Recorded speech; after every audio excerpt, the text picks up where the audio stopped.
What is up, everybody, and welcome to the Triple H podcast, Happy Hour Hoops, the best place to enjoy a cold beer and listen to our ice cold basketball takes. Steve, Jake, and myself, Dunny, back for more NBA talk. Loaded slate today, mostly news. We got a brand new power rankings today, a little tease there, and then ending with another this or that. How we doing today, fellas?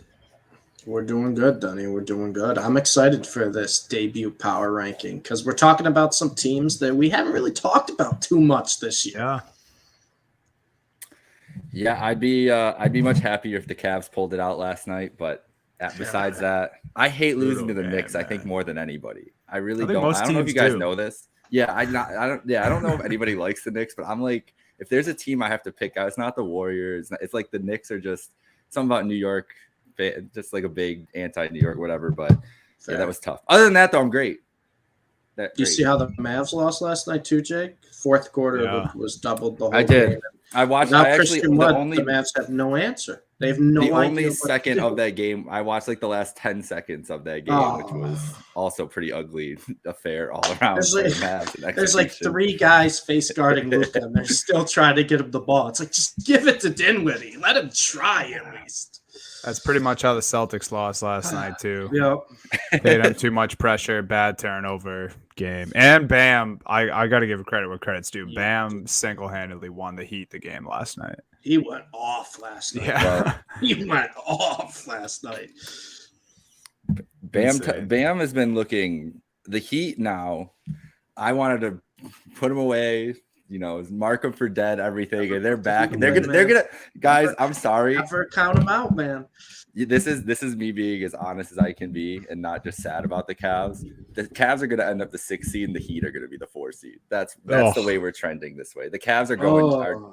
They are falling down. They're 21-19 since they started 8-1. If you go to Cavs Revit, JB Bickerstaff's head is like on a stake at the moment for end of game rotations. There was a run last night, guys. Listen to this. This is where I'll stop, and then we get into news and notes. There was a run. The Cavs were up 66-50, or it was 56-49, I think. They were at 56-49. They didn't call a timeout till it was 67-56. They were up 7 to start the half. And then I was watching Kent too, who also lost. Bad night in Northeast Ohio basketball. I was watching Kent touchdown. I was like, okay, Cavs are in a good spot up by 7-8 right now. I'll take tension away. Next thing I look, down 10. I'm like, what the fuck's going on? And it's a Pop and Kerr thing that they love to do, but the Cavs never do it well. Every time they don't call the timeout, it just keeps going. I swear to God. Like they don't figure it out. They just snowball. Yeah, I feel like you have to be like either crazy talented or crazy experienced team to pull that off. Sometimes it just doesn't work. But let's jump right into that was a good briefing of last night. Let's jump right into the news and notes here. Couple big guys, AD and KD, nearing their return. Anthony Davis much sooner. Is he playing tonight in the Lakers game? I think he's supposed to play tonight, so AD could be back tonight, if not later this week, which is massive. It's clear when you watch Lakers games that they desperately need him. They have Rui, who they just acquired from trade, which we're also going to talk about.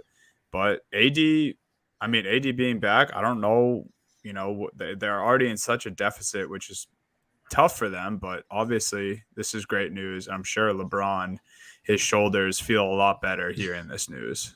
Yeah, well, because you saw last night the Lakers lost, and LeBron had, I believe, 46 points, 8 rebounds, 7 assists. It's really just sad. Something like an insane stat line, something we shouldn't expect from LeBron anymore. He still puts it up, and they still lose the game. I think they lost by like 15 too. Now, granted, it was a healthy Clippers team, and we said at the beginning of the year when the Clippers are healthy, they could beat anybody. Kawhi and PG were going off too. They were on their game. And Kawhi's back. That's something we got to talk about too. Kawhi is back to Kawhi level of basketball, like at least the past 2 I'm not with it yet. I'll tell you what, he looks like Kawhi of old. But AD, I mean, this would be good. He is on track to return tonight against the Spurs. This would just help LeBron out, like you said, Donnie. Just take a little bit of weight off his shoulders because LeBron's tried to carry this team, and he can't do it all. And Westbrook's been playing well, but it's just they need someone else. And we saw what this Lakers team was doing when AD and LeBron were healthy at the same time. They were winning games. They went on a stretch of 9 to 10 games they won when AD and LeBron were healthy in the lineup at the same time. It's going to really help this team. I don't even think they really need AD tonight because they're playing the Spurs. So if he's not 100% ready to go, let him rest. You're going to beat the Spurs anyways.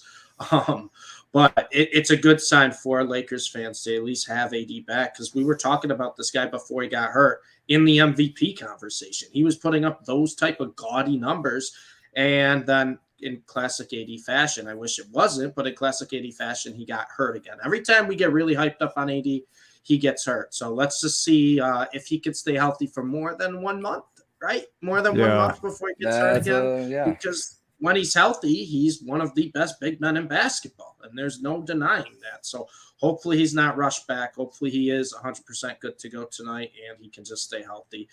Because the way LeBron's been playing lately, I do want to see the Lakers become competitive. I really do. Yeah. Am I crazy to think that Rui Hachimura coming to the Los Angeles Lakers, which I think it was a future ad for them as much as a right now ad, because obviously he's a young talent. His 4th year in the league. He can do a lot of good things. He's improved every year since he's been in the league. Am I crazy to think that they might like what they see in him? They obviously have LeBron doing what he's doing, and then they're kind of stuck everywhere else. Am I crazy to think that the Los Angeles Lakers may consider trading Anthony Davis at some point to just get a haul? Whoa. That's not where I was. Yeah, I wasn't going there. But that's not where I thought you were going. I just thought of that like literally right now. I mean, it depends how they're playing, right? If they're a competitive team, there's no way they're getting rid of AD. But if it's still kind of same old, and they're struggling and losing games in the West, then I mean we could see a monster package deal. But I don't think there was any thought in any of the Lakers, mind, any management, whatever, that when they brought Rui in, that this was because they're planning on shipping AD. That's the really interesting thing about they had the article came out yesterday with Rob Pelinka being like, we are the Lakers, we'll do everything to win a championship, basically.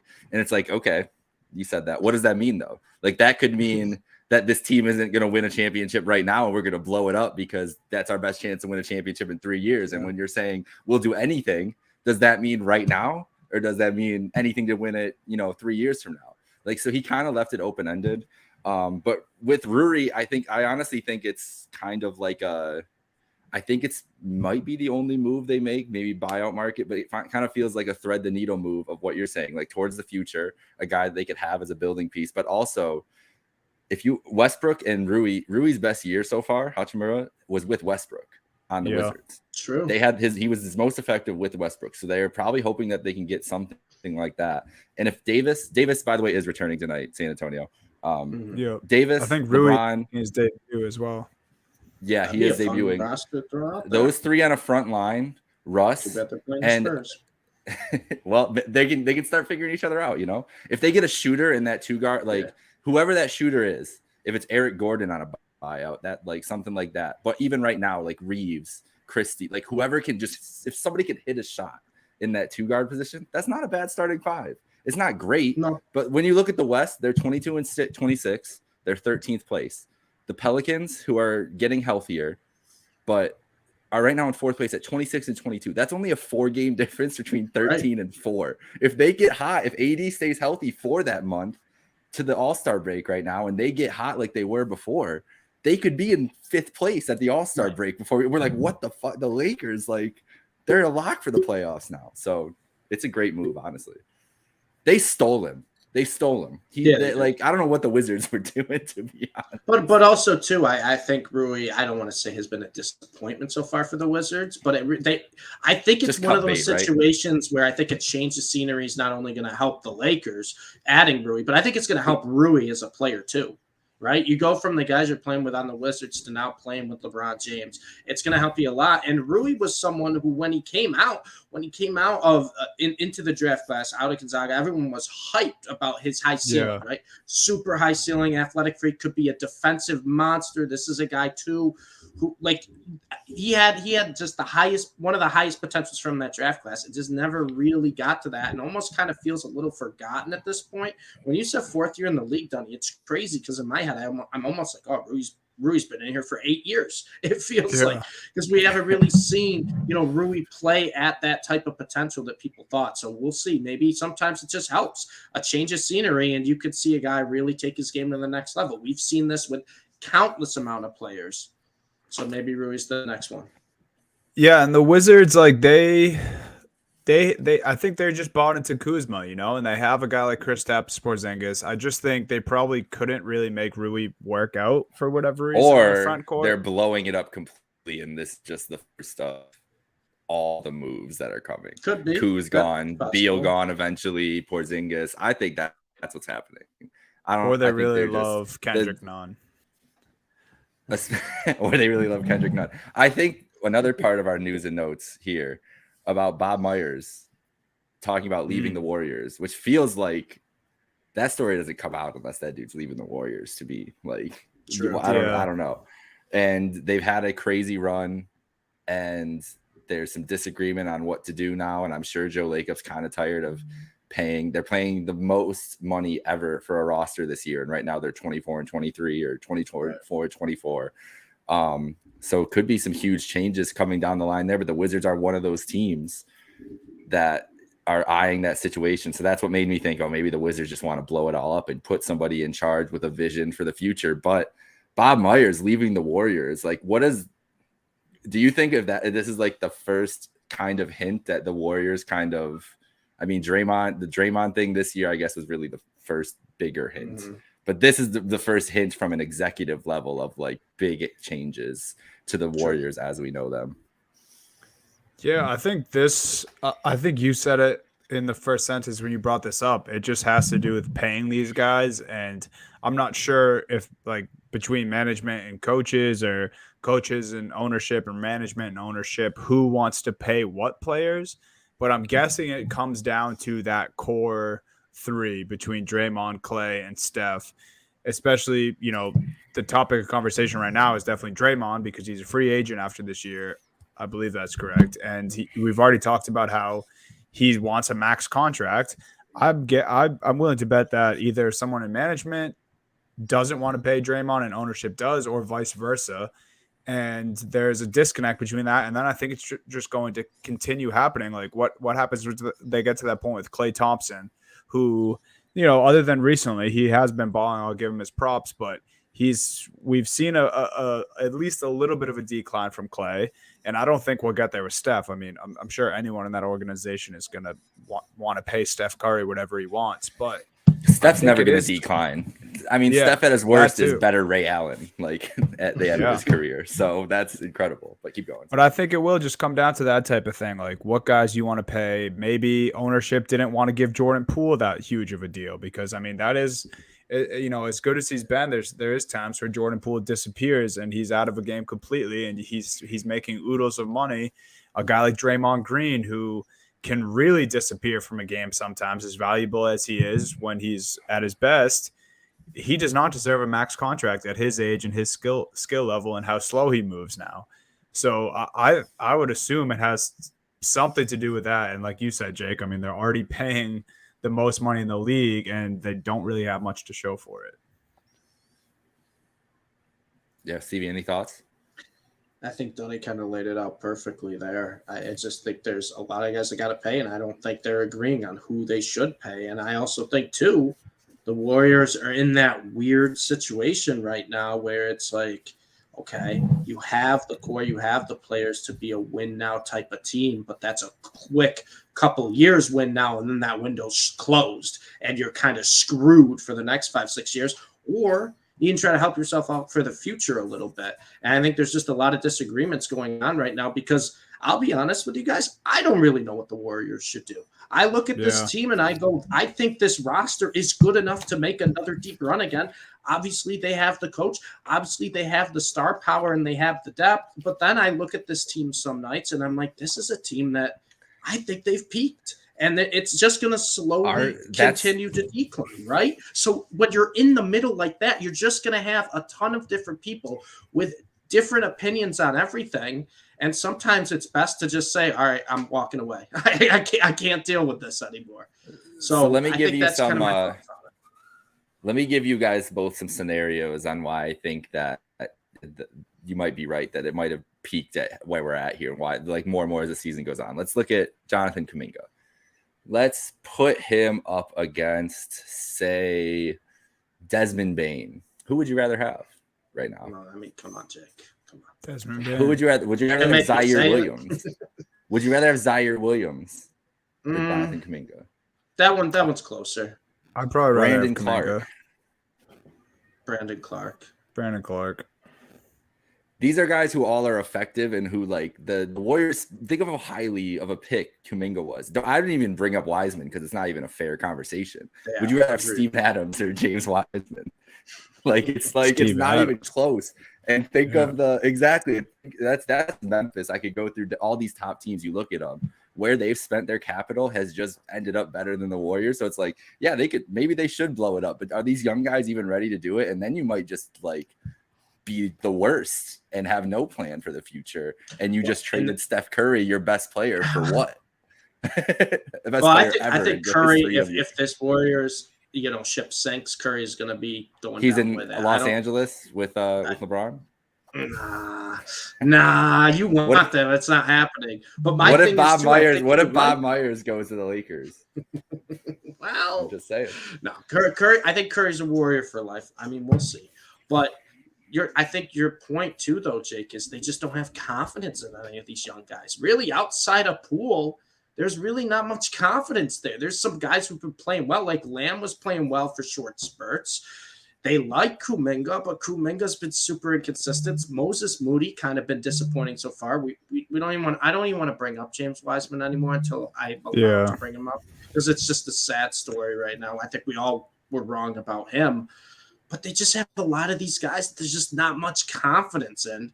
So you're in a weird spot in the middle, because it's not like, all right, we're just a bad team. No, you still have Steph Curry, who's playing at, one of the best point guards in the NBA, playing at an MVP type level. You still have Klay Thompson, who has been inconsistent but has improved a lot better lately and can score 30 randomly any night if he wants to. You have Draymond Green. You have Jordan Poole. You have these guys. You have Andrew Wiggins, who's a great number 3 guy to have.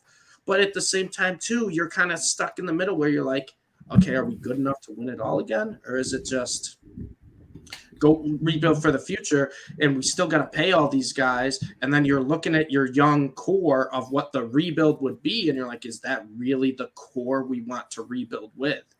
It's just, I think the Warriors are right in the middle right now. And whatever way they swing is the way they go. But sometimes it's like, all right, if we're not going to agree, I'm just going to walk away. And I think that's what Myers is doing. Yeah, I feel like, all the questions we're posing right now must be the reason for him wanting out. There's too much to decide. They don't really have much wiggle room with a lot of things and a lot of the players, and then obviously just disagreements. Like Draymond's already come out and said he's not going to be happy unless he gets a max. The Warriors shouldn't give him a max. He's not worth a max, right? Are they going to be pressured to? Who knows? I think out of these contending teams that are like, have shown interest for Bob Myers, I think the Knicks fans will be clamoring for it, but then fall short like every free agent or thing that they clamor for. They just did like they just redid like their whole structure too, and hired all the CAA guys and everything. It's like, let's just it's because the Knicks, they just got to be in everything, I guess. I think Wizards and Suns are the teams to watch out of these. I think Clippers are Suns for sure. Suns for sure. The Clippers, honestly, the Clippers I think are just doing it because they're like, oh, maybe we'll get Curry if we do that. Like that. Yeah, I don't think Clippers are realistic. Yeah. I do think the Suns, especially new ownership, about to take over in like a month, fresh start, clean the slate. You don't want anybody to has any ties to the past organization. Just clean the whole culture that's been, seems like it's rotted out there. That seems like a likely place. I'll be back to sec, boys. Yeah. Steve, while Jake's gone or steps out for a second here, we'll talk about KD because we kind of breezed over him. It's interesting. So he's said to be on track to return. I've heard kind of conflicting reports because I'm hearing he'll be reevaluated in 2 weeks, but I'm also hearing he's on a speedier track than I thought, so he might return sooner. But it's already been 2 weeks or just about 2 weeks since he's been injured, and the initial timeline was 4 weeks. So if it's been 2, he's reevaluated another 2. It feels like he's just on track. It doesn't seem any faster. But the thing that's crazy to me is, well, one, the team we were just talking about, KD said he was kind of bummed and a little pissed off that he wasn't able to play against his old team, the Warriors. And then this made my mind explode. KD and LeBron haven't faced off against each other since 2018 and will most likely miss their matchup at the end of the month here on January 30th. Which is crazy, right? Yeah. Because the past 5 years, dozen years, 1 and 2, LeBron, KD, right? Yeah. Past like 10 years, it feels like at this point. And to not have them play in 5 years, that feels fake. That feels like a fake stat. Because I feel like at this point, Dunny, that we've seen countless LeBron KD matchups. Obviously, everyone goes back to the Warriors Cavs finals. But even before that, I mean, Thunder. So not have them play in 5 years is wild. That's the entire time LeBron's been in the Lakers, right? They haven't played since LeBron's been on the Lakers. That's insane.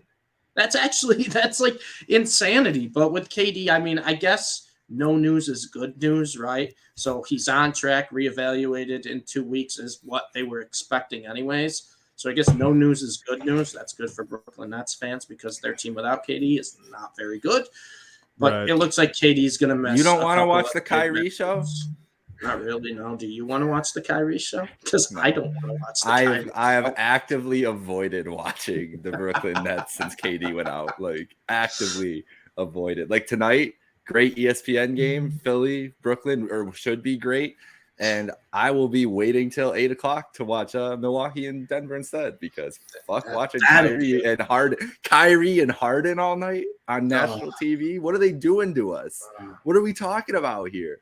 I'll tune in for Embiid versus Claxton. I know, but like, Claxton. Come on, who cares about Ben Simmons anymore? Like, why are we even talking about him? He at this point, he's literally like a 7th man on a team. Like I'll be honest. I'm not gonna defend Ben Simmons, but he's found his role with the Brooklyn Nets. No, don't get me wrong. He's fine. Past month or so. But we're not sitting here talking about Dorian Finney-Smith. No one cares. That's what I'm saying. No one cares about him anymore. But I don't think we have to go as far as saying, "Oh, he's been bad." He's been fine in his role for the Nets lately. But at this point, I agree with you, Jake. Like Ben Simmons should be a guy that's like, "All right, yeah, he's on the Nets. That's it," and then we're done with it. Yeah, he's on the Nets. I'd rather talk about Nick Claxton. Oh, yeah, Claxton's a beast. Great. It is still so weird. The only thing I'll say about Ben Simmons is just like watching. I saw a video of someone breaking down Ben Simmons highlights in a Nets uniform, and he's still so fearful to shoot. Like he's just still so afraid of shooting the basketball for some reason. I've never seen it makes anything no like sense because he's like the best athlete on the court. He's like almost every night. It really makes no sense. I've seen the worst basketball players in my life in pickup go up for a layup like they think they're going to dunk. And Ben Simmons is 6'11" and can't go up for a layup. It's crazy. It doesn't make sense. It's nuts. What we need to do. I feel bad for him because I feel like having that lack of confidence is like I don't wish that on anybody. Like it must be hell every day.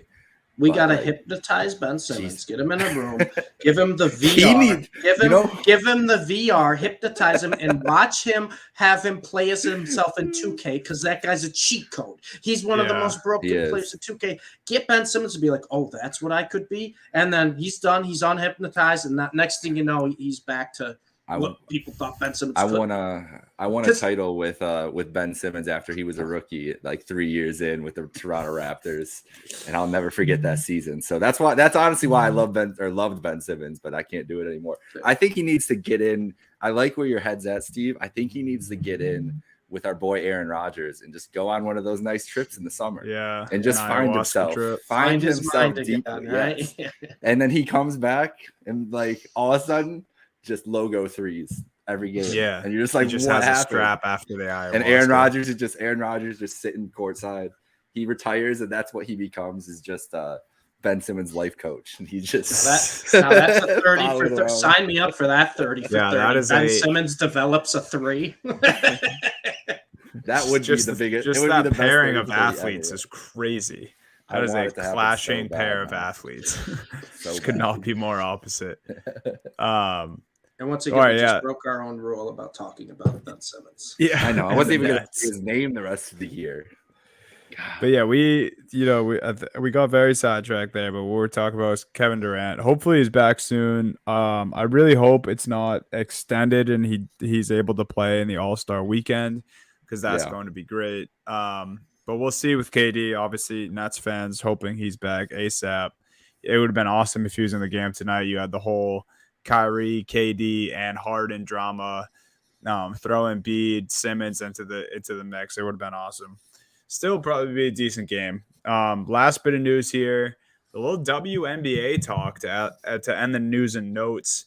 This was nuts to me, boys. Brittany Griner plans to play next season, but could have to fly separately from her teammates and coaches because of security reasons. So Brittany Griner next season she plans to play, but she might have her own solo flights for security reasons, obviously, with the whole thing being a prisoner in Russia and everything that transpired this summer and fall.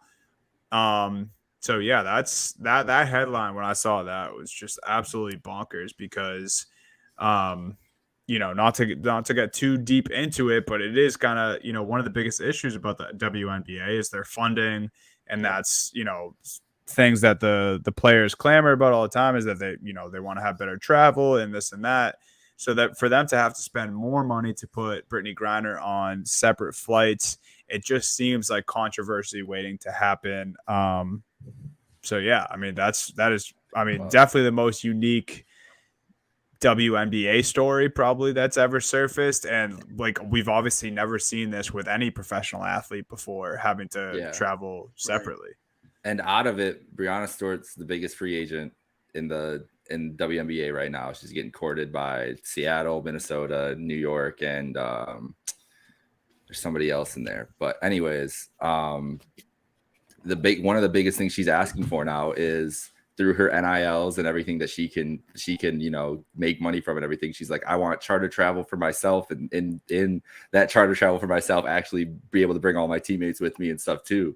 And all these stars are going to try to leverage as much as they can out of these organizations, especially when you're talking about a New York Liberty, an organization who is whatever WNBA says, all these owners say about how much money they want to spend and everything. Joe Tsai owns the New York Liberty, like one of the richest men on the planet Earth, owns the Nets. Like, he has no reason to not kind of offer those types of things. And it was a horrible situation that Brittany Griner went through. But if this little thing is like the silver lining, it breeds out better the conditions that they should have been playing in and working in to begin with, then like by all means, like good on Breanna Stewart for seeing the opportunity and kind of being about it. But what a crazy layer to their free agency.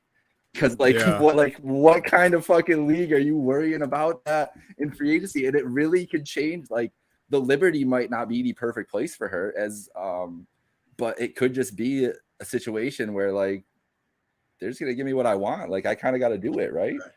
Well, it's kind of the perfect storm too, right? You have Breanna Stewart, who, in my opinion, is the best, most talented player in the WNBA.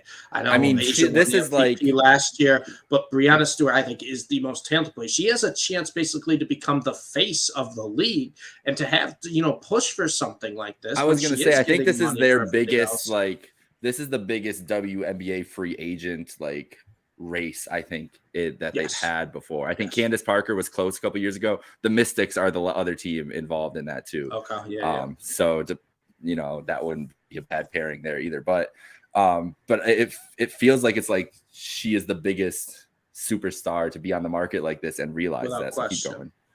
Well, without question, and that's the thing. Not only is she a star in the league, she's a star outside of the league too. She's one of the most popular, players outside of the league with all these other brand deals and everything else she's doing. So not only does she have a chance to kind of change up the league if she goes to New York with Sabrina Ionescu and Jonquel Jones, I think they become the favorites or at least top two. Not only does she have a chance to do that, she has a chance to kind of push her agenda on all things too, where if she can get that charter flight, if she can do these things, her in New York is honestly the best thing that Perfect. the WNBA could ask for. Perfect fit to at least help the WNBA with everything here. I think Bree there would be a perfect fit, not just for playing whatever branding, for the games and cares, just the but impact. branding the sport. 100%. And think of Barclays selling out to go see those games, because they've done it in last year. They were selling out playoff game, even get regular season games and everything. If Stewie signs there, it's every night that whatever game is happening at the Liberty will be a sellout every night. And to have that exposure to show one of those games again and these big she has a real opportunity here, and it just makes the race very interesting, because the other thing is she wants to play with Courtney Vandersloot, who's also a free agent, maybe leaving Chicago, might stay there, depending on how Stewart's situation goes. But I don't think, that seems like they can't all go together in New York, and it seems like New York is kind of just looming there. It's really interesting. It'd be a weird. Well, I don't want to say, I never want to say who. There's only one ball, but there's only one ball. Those are three people that you all want to handle the ball the whole time. I think the play style of Sabrina, Bree, and Jonquel would work perfectly. I don't know if Vandersloot would fit in there. Vandersloot needs the ball the whole time. She is I want to be doing everything offensively, and I don't know if you want to do that when you have Breanna Stewart and Sabrina Ionescu. Right. Well, that's what I'm saying. I don't think Vandersloot, if Bree went to New York, which I think would be the perfect fit for her. If she did, I don't think Vandersloot goes there. But if she wants, and it's better for the league, then it could be somewhere else. Better for the league if Vandersloot stays in Chicago, and you get a Chicago, New York, and LA who's making big moves right now, and those are your three huge teams coming into the year. You really can't ask for much more than that. Well, you also got to give the Aces credit, because they got an all-star lineup. They got an all-star lineup. I wanted to fire you up. You heard when I said if Bree went to New York, they might be the favorites, because don't shoot out the Aces right now. Don't shoot out. I know the Aces. they're gonna be right back. Hey, Vegas, they wouldn't be mad about Vegas being one of those markets. The Aces and Kelsey Plum defending champs for us. Steve knows we have to give them their due. I'll let you know every time who the defending champs is, Sonny. Don't you worry. So that was our little WNBA news corner. So keep an eye out where Breanna Stewart ends up. Keep an eye out on this crazy Brittany Griner situation. Very unique to all sports, not just the WNBA. And we'll see. Maybe this will be players not clamoring about wanting the same money as someone else in their sport, but apparently wanting the same accommodations of flying in their sport, which is a super interesting story. If we hear any updates, we'll keep you guys updated about it. But keep an eye on that for the WNBA. And boys, segueing here a little bit, but All-Star Weekend is right around the corner in the NBA. Just a couple weeks away here. And the NBA dropped some news last night that I really, really, really like this. I don't know if you guys feel the same way. All-Star teams will be selected shortly before the game. So there won't be anything like on a broadcast where they have a big board. They can, think out their picks. They can talk about strategy with their team before the game starts. That's another big thing. No, they will be selected very shortly before the game starts. The NBA has gone recess mode on us, but captains standing there with everyone lined up, and they will be drafting one by one. We're talking gym class basketball here. Yeah. We're talking gym class basketball. Everybody line up and pick. And you know what the best part about this, the difference between this and, when we were in elementary school growing up gym class basketball, no one's feelings are going to get hurt. You get picked last in the NBA All-Star draft, you're an NBA All-Star. What are you doing? They're going to make a couple jokes. No one's going to say anything. So I think this is amazing. I think it's great. I think it'll be fun, too. And I also think, too, the way they do it, I'm not exactly sure how they'll do it, but I think you'll get genuine, reactions for all the players. They'll all be there in person. Yeah. They'll all be there being able to react, joke with one another. I think it's a great idea. Why not? Because All-Star Weekend's supposed to be fun, right? It's supposed to be fun at the end of the day. I think it's a great idea. I so wish this would have happened when they were drafting Rudy Gobert last. Yes, dude. Oh my god. They couldn't laugh for half the points. They just gotta look him in the face and be like, sorry, Rudy. Luckily, he'll probably never be an all-star again. So No. He won't have to go through that. No, but it is like I'm very interested because like I know the coaches like there's minimal coaching in the All-Star game, but when they have, weeks to like plan out rotations at least, like there's like some sign of rotation that they have going on. They know who's going to be playing at the end, everything. If they have no idea, the coaches aren't going to do shit. Like, what are the coaches going to do? They're not going to try to set a rotation in like in an hour. The players are just gonna figure it out themselves. Exactly. Yeah. That's what I mean. It's gonna be way more of just like player driven free basketball. And I'm very interested to see what that looks like. I think, and this might be a stretch. I don't think it's going to change it all that much, but like we may have a more motivated, more competitive game this way, maybe a little more defense this year, because you're not going into it that day knowing who's on your squad. It's not going to be Steph being like, oh, I'm throwing lobs to Giannis all game. Like those two might still end up on the same team, but you're not going to know until right before. Right. And that just might make a little more competitive aspects, especially if you are drafting right in front of one another. The thing, I don't know why I just thought of this, but this may be a stupid question. Like, what are they going to do with jerseys? Are they just going to make a jersey for they got presses each player, both teams? They'll be okay. You know what would be the better thing? My dream NBA is them to go back to just the home and away jerseys. I wish all sports just did home and away. It would be so much better. Like of their team? Yeah. I think that's I don't know why they don't do that.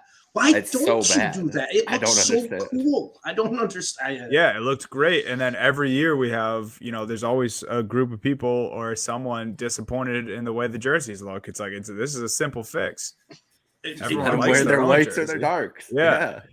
And I think it looks so much better that way. If you want to have, your own all-star jerseys and you want to have like that the players wear, people will still buy fine. But when they play the game, I think it's so much cooler when they wear those jerseys. Because talk about like maybe not even the common fan, but not even the casual fan, just someone who doesn't really know is just kind of watching it. They're like, oh, that guy's on that team. That's cool. And I watch him. Oh, that's cool. Like, I don't know. I think it looks cooler too, especially, and let's say, I'm going to be nice to Dunny here. Let's say we got Tatum and Brown on the court at the same time. It's like, oh, we got two Celtics. There's two Celtics who are all-stars right now, the five or something. That's probably why they stopped doing it. There were like 6 Lakers on the court, and they're like, listen, we can't just have 5. We can't have a whole Lakers starting lineup. It's like a Lakers scrimmage right now. Yeah. Like they didn't come here to pay for that. What are we talking about? The Atlanta Hawks a couple years ago, remember they were like their whole starting 4 and LeBron. It's just like, oh yeah, it's 4 Hawks and LeBron. That was like the Celtics in 08. They had Ray, KG, and Pierce. Yeah, Pistons were like that. Pistons were like that for a few years in the early 2000s. Yeah, man. I honestly hope there's a little drama, a little. They haven't released all-star jerseys, have they? Have they released? No, I don't think so. I'm not caught up on that. Unless it's just like how it's been the last couple of years, and they're so bad that I already forget. That's definitely possible. I don't think so though. No, I don't think they have. But I do hope there's some. Oh no, they leaked and they are terrible. They are. Yeah. Okay, that's what I figured. They are terrible. Yeah. I'm trying to get them up here, but they're all up. No, it's worse. It's even worse. I love the idea. It is. I kind of hope they still have that similar like drafting style though, where like LeBron and KD are putting clipboards in front of their face and they're making moves in front of everyone. Wow, those are very bad. That's only one jersey. What do the other ones look like? That's the other one. No. Oh, the blue one's a lot better, I think. Blue's okay, but that still looks like that's something I pick up at a Target. Man. Yeah, so pick up that for like $11. Like that's like it's just a generic. It's like basketball on the front. This is an atrocity. Yeah. So this game's in Utah, right? They trying to play into the colors or something. That's what this must be, but that's no wonder it's bad. It's in Utah. Nothing good. Yeah. That place. Who knows? Except the mountains. So you yeah, would love the no, Utah mountains. You would I thrive at least there. But Utah, Yeah, I walked out. I don't know, just weird place, guys. That's all I have to say. I was thinking controversial on here. Yeah, no, All-Star weekend should be awesome. Game, I think this is good for the league. This is good for the All-Star game. I hope it adds a little more animosity in the game. And the NBA has not been short of that lately because it seems like everyone's been beefing. It seems like players have been beefing at an alarming rate. Pat Bev and Dame were going at it the other night on the court, and then Dame took to Twitter calling Pat Bev. I forget the guy in the. He called Pat Bev some movie character who was basically and from like above the rim. I know, I can't remember. Yeah. There's like some like crackhead, like homeless character in this movie. And Dame called Pat Bev that dude because Pat Bev kind of went at it with the reporter a little bit. He basically was saying that he did a good job on Dame, but wouldn't actually say those words. So Pat Bev was like, "Yummy, you said I'm a plus 27, and you said Dame had a poor shooting night. Why not just say I did a good job on Dame?" He's like, "That sounds a lot better, doesn't it?" And then Dame quote tweeted that video, and that's when he took his shots at him. Spencer Dinwiddie and Kuzma last night went at it because the Wizards beat the Mavs, and Spencer Dinwiddie had something to say about the Wizards winning the game. He was like, "What does it matter?" That game too, it was full of technical fouls. It was full of guys arguing. It's just like these guys take it from the court to online. It's like, what are we doing? We're with your children right now. Keep it on the court. And he was like, it wasn't like the Wizards weren't even playing winning basketball. And Kuzma goes, well, the Mavericks aren't playing winning basketball over there. Like, which I think both shots were kind of fair, but unnecessary. And then, of course, we had the blow-ups of all blow-ups, the scrums of all scrums last week with Shannon Sharp was involved, LeBron James, Dylan Brooks. LeBron basically is shit talking the whole Grizzlies team by himself, which I respect. Hold up. T. Morant is going to be on Undisputed on Friday. That thing was like, really. Oh no, I'm not. I don't know for sure. That is my belief that's my belief about this thing because it all feels like I've watched so much wrestling in my life, guys. You know this. That was WWE shit. If I've ever seen it, I would not be surprised if Shannon set that all up and he's gonna beef with T, and you could see it. Like, think of how much that's gonna get shared out on Friday if that were to happen. I say Friday because Friday is like the biggest day. Like, everybody's always on their phones more Friday. Just that's when all the big stuff usually drops from the big TV shows and everything. I'm just waiting. I don't think we've heard everything from Shannon yet. I feel like Shannon and T are gonna have a conversation. No, and then I mean, I think you were going to talk about Tony, but LeBron getting Shannon's back too, right? Yeah. So like Dylan Brooks, first off, you're going to take a shot at Shannon Sharp, and it's like I feel like Dylan Brooks doesn't even know Shannon Sharp was like one of the greatest NFL tight ends in history. Yeah. It's just the comments he was making. Like, I think he just honestly thought he was just like a sports show like host or whatnot. Personality. It's like, dude, it's Shannon Sharp. Like, what are we doing here? And then you see LeBron obviously get Shannon Sharp's back, which made sense because Shannon Sharp loves How could LeBron. He not? He's one of the LeBron mafia, clearly. He is Steve, one of the biggest Steve, LeBron stands there is. Steve, you know about the LeBron mafia at this point, right? Like the media mafia. Oh yeah. Like Shannon is agent. He's number one top agent right now. One of the 007. He's 007. McMenamin is like Littlefinger. Like, that's what I would compare him to. But Shannon's the guy. Shannon's the hand here. He's doing all the Lord's work, and that's why he's directed straight against Skip. But yeah, it just like, it's so funny. Like, these guys, when they get into the media afterwards, after these things, like, it never fails. Like, they're just they get so ridiculous. Like Dylan, he called him a blogger, bro. You called him a blogger, a pedestrian, or whatnot. Like it's like, dude, it's Shannon Sharp. I get like he's on. Like I get he's on Undisputed right now. I understand that like all you do is you see him on TV, but we're talking about one of the most athletic and dominant tight ends in NFL history. It's fucking wild, bro. Like you can't just say those things and expect Shannon to shake it off. And this comes about 2 weeks after when Shannon was insulting, or Skip was insulting like Shannon's playing or whatnot, or comparing him, saying he wasn't as good as Brady or whatnot. And Shannon got like personally offended by that. So with Dylan Brooks, like that's not the place to take a shot at Shannon and just call him. What are we doing? Like, what are we doing? That's not the guy to go after, bro. It's like, who the hell are you at this point, dude? It's Dylan Brooks. Like, it's not Josh saying this shit. Like, it's just so crazy. Dylan Brooks is unafraid. He is unafraid of anybody. He's unafraid, and or he's just dumb. One of the two. I think it's a combination of those, man. I think LeBron, honestly, like, and you gotta respect LeBron because he doesn't do what they do, really. Like, obviously he has to talk to the media, and you know, some of LeBron's comments are going to get out there because he gets talked to by the media more than anyone. But you know, he keeps it kind of PG. Doesn't really try to take shots after the game. But he told them during all of it, he's like, you guys haven't done enough to be talking this way to me. And like, that's just a matter of the fact that's the Grizzlies.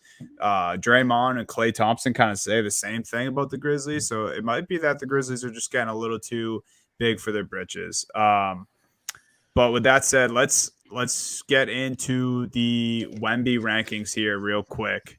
The power rankings we have this week are who will land Victor Wembanyama, or at least in our opinion, who has the best chance, who's in the talks. For those watching on YouTube or Twitter, you can see. But if you are just listening, we have the San Antonio Spurs at number 1, 14th in the Western Conference. The Detroit Pistons, who are dead last in the East. The Houston Rockets, who are dead last in the West and last overall in the entire league. Charlotte Hornets, 14th in the East. And then the Oklahoma City Thunder, who are 11th in the West. But let's not forget that surplus of draft picks that they still have going forward. Honorable mentions are Toronto and Orlando. So I'm assuming Toronto's there as honorable mention, and if they blow it up, right? Oh, yeah. If Toronto's an honorable mention because they're my personal number 1 because I'm ready for them to blow it up. Masai has been watching Victor Wembanyama tape. Like, that's like we go to bed, we watch Netflix or whatever, and Masai just goes to bed and he just clicks on Wembanyama and he's like, oh my gosh, this is everything I've ever wanted in my life. So yeah, Toronto's my number 1. But the rest of the top 5, I'm complete step in line with. We talked about a little bit last week with the Spurs, just the most boring and one of the worst basketball teams we've ever seen, I think, assembled. And it's kind of crazy to see that as a Spurs team, but they just feel like they're just going to lose a lot in the next couple weeks. Yeah, for me, these teams, it just kind of came down to like Pistons, Rockets, Hornets. For me, are there because of their records. Like they just could just be the one that gets the ping pong ball. Spurs obviously there for the record too, but like, I mean, we talked about it when the whole Victor news came on the scene. Like, we talked about Pop being a Sith Lord. We talked about how Pop loves, you know, these unicorns of guys or international players in general, and he just has to have his hands on them.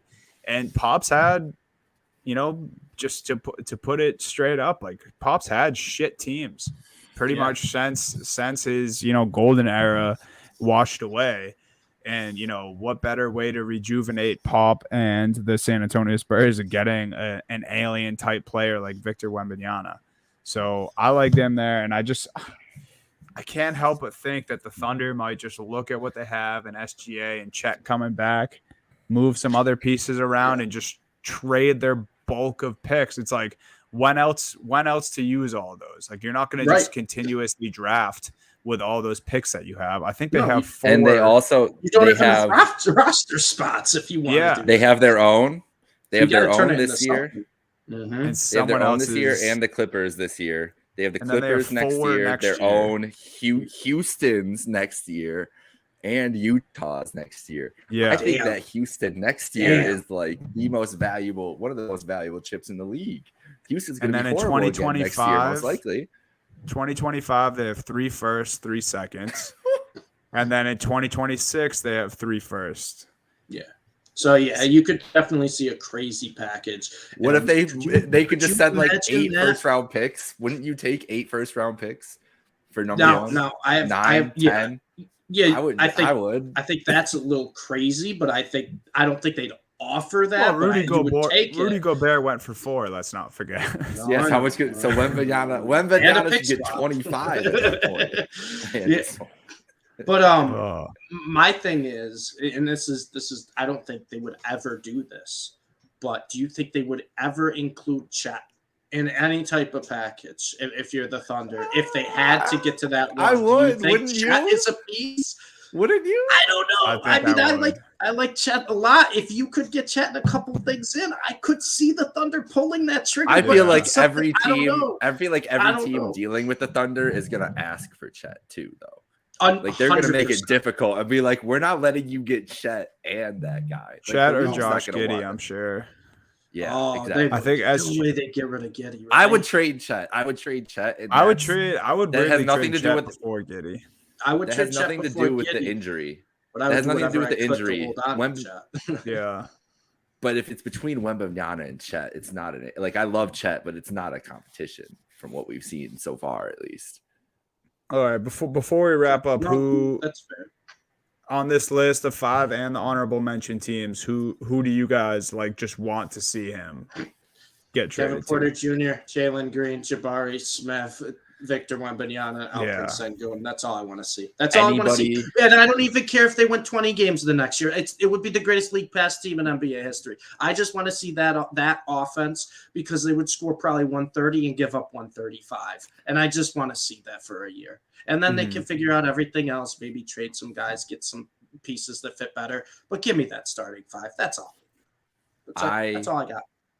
My number 1 pick is Orlando, but it's better Okay, be fair. anybody but the Pistons because if I have to deal with Victor Wembanyama and Giannis Antetokounmpo for the next 20 years, it's like that between Evan Mobley and those two and Joe Burrow and Patrick Mahomes, my life is literal hell.